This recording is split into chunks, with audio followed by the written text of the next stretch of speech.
الحمدللہ رب العالمین والصلاة والسلام علی رسولہ الکریم۔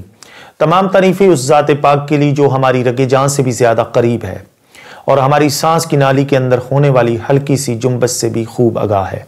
درود و سلام امام الانبیاء خاتم الانبیاء افضل البشر سید البشر جناب محمد الرسول اللہ صلی اللہ علیہ وسلم کی ذات مقدسہ مطہرہ عالیہ پہ۔ دیکھیں، آج ہم انشاءاللہ جو چیز آپ کے سامنے ڈسکس کرنے جا رہے ہیں وہ ہے کہ روزے کی حالت کے اندر وہ کام جو کرنے جائز نہیں ہے،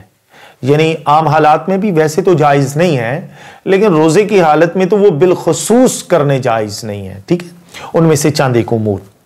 لیکن کچھ کیے بھی جا سکتے ہیں عام حالات کے اندر، لیکن روزے کی حالت کے اندر بہرحال ان کی ممانعت آ جاتی ہے روزے کی وجہ سے۔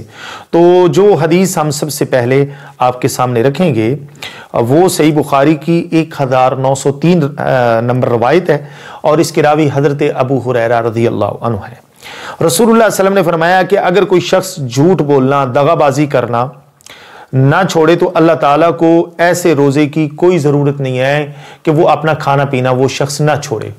تو یہ حدیث ہم انشاءاللہ سامنے رکھیں گے اور اس بات کو ہم انشاءاللہ سمجھنے کی کوشش کرتے ہیں۔ دیکھیں، جھوٹ بولنا تو ویسے بھی ناجائز ہے، حرام ہے، جائز نہیں ہے۔ دغا دینا، دھوکہ دینا یہ جائز نہیں ہے، لیکن روزے کی حالت میں تو بالخصوص اس بات سے منع کر دیا گیا ہے خاص اہتمام کے ساتھ، کیونکہ روزہ صرف اور صرف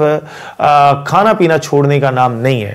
بلکہ روزہ تو مطلب ہاتھ کا روزہ ہے، کان کا روزہ ہے، آنکھ کا روزہ ہے، ہاتھ پاؤں کا، پورے جسم کا روزہ ہوتا ہے نا۔ تو اللہ تعالیٰ کی جو وہ آیت ہے قرآن مجید کے اندر جس میں اللہ فرماتے ہیں لعلکم تتقون، تاکہ تم بچ سکو، تو یہ روزے کا فلسفہ یہ ہے تاکہ آپ کی ایک پریکٹس ہو، آپ کچھ مطلب کریں تو آپ کو یہ ریلائز ہو کہ آپ نے آئندہ زندگی کے اندر بھی باقی 11 مہینوں کے اندر بھی یہ کام نہیں کرنے۔ تو جھوٹ بولنا نہیں، جھوٹ نہیں بولنا، اور اگر کوئی شخص اس طریقے سے کرتا ہے تو ظاہر سی بات ہے اس بندے کا روزہ پھر ضائع ہو جاتا ہے نا، اس کے اندر اجر کی کمی ہو جاتی ہے۔ تو نبی صلی اللہ علیہ وسلم نے تو فرمایا کہ اس کو پھر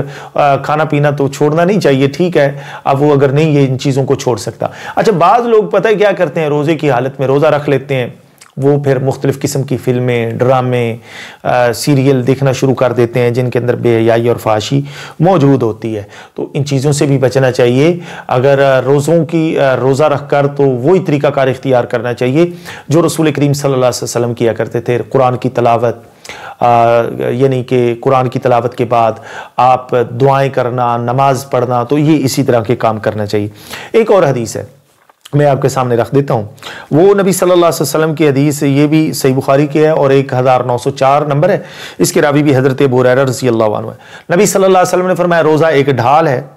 اور اگر کوئی روزے کی حالت میں ہو تو وہ فحش گوئی نہ کرے، یعنی فحش گوئی سے مراد صرف یہ نہیں ہے کہ گندی گفتگو کرے، بلکہ فحش گوئی سے مراد یہ بھی ہے کہ آپ کسی کو جھوٹے لطیفے سنائیں، لمبی لمبی چھوڑنی شروع کر دیں، مجلس کو جمانے کے لیے نہیں، بلکہ نبی صلی اللہ علیہ وسلم نے فرمایا کہ اگر کوئی شخص آپ کو گالی بھی دیتا ہے تو آپ اس کا صرف جواب دیں انی صائم، میں روزے دار ہوں، مطلب میں روزے کی حالت میں ہوں، میں آپ کی اس گالی کا جواب بھی نہیں دیتا۔ ویسے تو عام حالات کے اندر بھی گالی کا جواب دینا گالی سے جائز نہیں ہے نا، لیکن روزے کی حالت کے اندر تو نبی صلی اللہ علیہ وسلم نے بالخصوص منع فرما دیا کہ نہیں بھائی یہ جائز نہیں ہے، ٹھیک ہے نا۔ تو نبی صلی اللہ علیہ وسلم کی اس حدیث کو مد نظر رکھنا چاہیے۔ اچھا، ایک اور حدیث ہے کہ روزے کی حالت میں کیا کرنا چاہیے کیا نہیں کرنا چاہیے۔ اچھا، یہ ایک حدیث ہے میں آپ کے سامنے رکھ دیتا ہوں، اور اس کے ساتھ ایک اور حدیث ہے، میں دونوں کو جوڑ دیتا ہوں۔ یہ ایک صحیح بخاری کی حدیث ہے اور ایک سنن ابی داؤد کی۔ صحیح بخاری کی 1927 ہے اور سنن ابی داؤد کی 2387 ہے۔ ایک حدیث کی جو بخاری والی روایت ہے اس کی راوی حضرت عائشہ ہیں، اور جو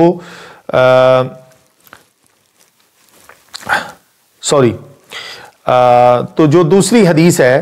وہ اس کے راوی حضرت ابو ہریرہ رضی اللہ عنہ۔ تو ہم ان دونوں حدیثوں کو سامنے رکھ دیتے ہیں۔ دیکھیں،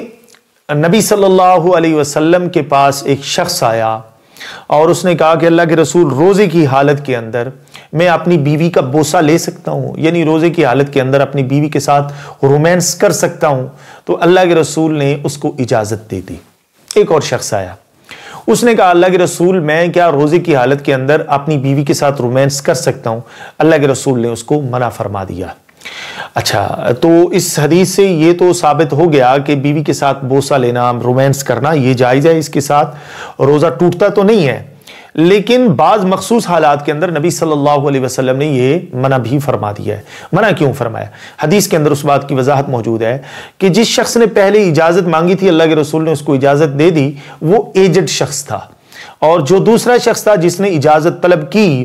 تو وہ ایجڈ تو نہیں تھا، وہ بالکل ینگ تھا، تو اللہ کے رسول کو یہ خطرہ تھا کہ یہ رومانس کرتے کرتے آگے بڑھے گا اور اس کا روزہ ٹوٹ جانے کا خطرہ موجود ہے، تو نبی صلی اللہ علیہ وسلم نے اس کو منع فرما دیا۔ حضرت عائشہ رضی اللہ تعالیٰ عنہ فرماتی ہیں کہ نبی صلی اللہ علیہ وسلم روزے کی حالت کے اندر میرے ساتھ رومانس کر لیا کرتے، بوس و کنار کر لیا کرتے تھے، لیکن اللہ کے رسول صلی اللہ علیہ وسلم سے بڑھ کر اس کائنات کے اندر اپنی خواہشات کے اوپر کوئی کنٹرول کرنے والا شخص اور موجود نہیں ہے، لہذا جس بندے جو ینگ ہیں ان کو تو بالکل بھی اپنی بیویوں سے تھوڑا دور ہی رہنا چاہیے، اسی کے اندر خیر اور بھلائی ہے۔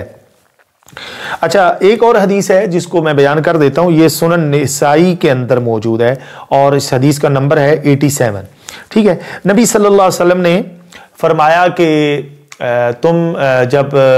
وضو کرو تو ناک کے اندر پانی ڈالو اور مبالغہ کرو، یعنی کہ ناک کے اندر پانی کو اوپر تک چڑھاؤ، لیکن روزے کی حالت کے اندر یہ کام نہ کرو، کیونکہ ناک، کان اور گلا ان کا چونکہ بیسیکلی ایک تعلق ہے آپس کے اندر، اور حلق کے ذریعے پانی اندر جا سکتا ہے، چونکہ آج تو جدید سائنس نے بھی ثابت کر دیا ہے نا کہ جو خوراک والی نالی ہے وہ ناک کے ذریعے ہی بندے کے معدے کے اندر پہنچائی جاتی ہے، تو لہذا بعض اوقات یہ ہوتا ہے کہ پانی ناک کے اندر جب آپ روزے کی حالت میں مبالغہ کرتے ہیں تو پھر ظاہر سی بات ہے وہ پانی آپ کے معدے کے اندر جا سکتا ہے، تو لہذا یہ وہ کام ہے جو روزے کی حالت کے اندر ہمیں نہیں کرنے چاہیے اور ان کاموں سے بچنا چاہیے۔ اللہ تعالیٰ سے دعا ہے اللہ ہم سب کو عمل کی توفیق عطا فرمائے۔ وما علینا الا البلاغ المبین۔